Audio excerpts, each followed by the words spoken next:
অধীর রঞ্জন চৌধুরী আজ সাংবাদিক বৈঠকে তিনি বলেন, 12:25 থেকে 43 মিনিটের বাকি কাজ হচ্ছিল। সেই ছবি পুলিশ দেখিয়েছিল, তখন দেহ পড়েছিল। তাহলে কপিল সিব্বল কিভাবে বলছেন দেহ নিয়ে যাবার পর 43?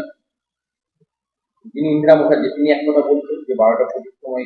এই ইন্দিরা মুখার্জি হচ্ছে তোতা পাখি, লালবাজার বলে দিচ্ছে, সে তার মতন এসে মানুষকে বিভ্রান্ত করছে। আর যেহেতু একটা চিকিৎসক, সে মহিলা, তার ধর্ষণ এবং খুন, তাই সেটাকে প্রলেপ দেওয়ার জন্য পুলিশের পক্ষ থেকে একটা মহিলাকে সেখানটা নিয়োগ করা হয়েছে। এগুলো না পুলিশ না পুলিশ, এরা কি আমার জানা নাই। হয় সত্যি কথা বলুন কিংবা মিথ্যা কথা বলুন, সত্যি মিথ্যার মাঝে কথা বলে বাংলার মানুষকে বিভ্রান্ত করবেন না।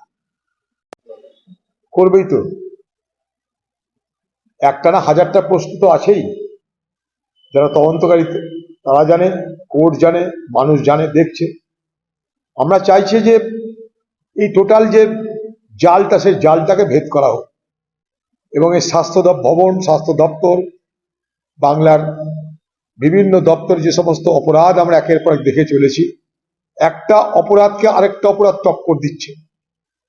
প্রথমে শুনতাম কয়লা চোর, বালি চোর, গরু পাচারকারী, চলে এলো শিক্ষক দুর্নীতি, চলে এলো রেশন দুর্নীতি, একটার পর একটা দুর্নীতি আসছে। আর আগের দুর্নীতিকে টক্কর দিচ্ছে, যেন পশ্চিমবঙ্গে দুর্নীতির প্রতিযোগিতা শুরু হয়ে গেছে। পশ্চিমবঙ্গে মেধার প্রতিযোগিতা নাই, প্রতিভার প্রতিযোগিতা নেই, পশ্চিমবঙ্গে দুর্নীতির প্রতিযোগিতা শুরু হয়ে গেছে। আজকে একটার পর একটা দপ্তর সেই দুর্নীতির তালিকায় আমরা দেখতে পাচ্ছি।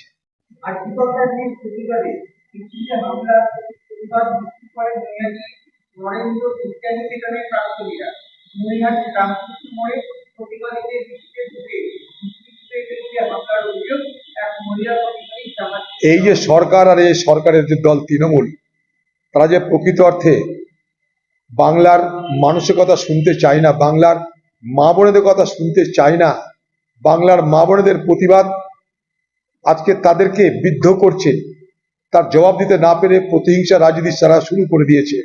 যেদিন থেকে বাংলার মুখ্যমন্ত্রী সভায় ঘোষণা করলেন, আমি আমার লাইন পাল্টে দিলাম, এতদিন বলেছিলাম বদলা নয় বদল চাই, আজ বলছি আমার স্লোগান পাল্টে দিন, যেখানে যেমন প্রয়োজন তেমন করতে থাকুন, ফোঁস করতে ভুলবেন না। আমি ফোঁস করার কথা সকলকেই বলছি। এই যে ফোঁসের রাজনীতি, সেই ফোঁসের রাজনীতির প্রতিফলন আপনারা দেখতে পাচ্ছেন। কিন্তু বাংলার মা বোনেদের অপরাধ কি? তারা তো আন্দোলন করবেই, তারা বিচার চাইছে, তারা অন্য কিছু চাইছে না।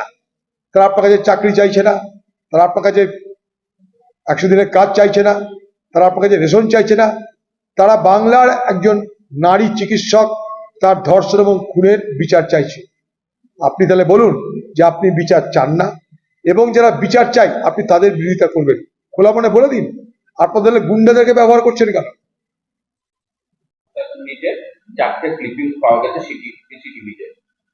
সিব্বল বলছে সিসিটিভিতে গ্লিচ হয়েছে। আরে সিব্বল কি, সে টাকা নেয়, সে টাকা নিয়ে তার মতো করে সরকারকে বাঁচায়, তার কি যায় আসে?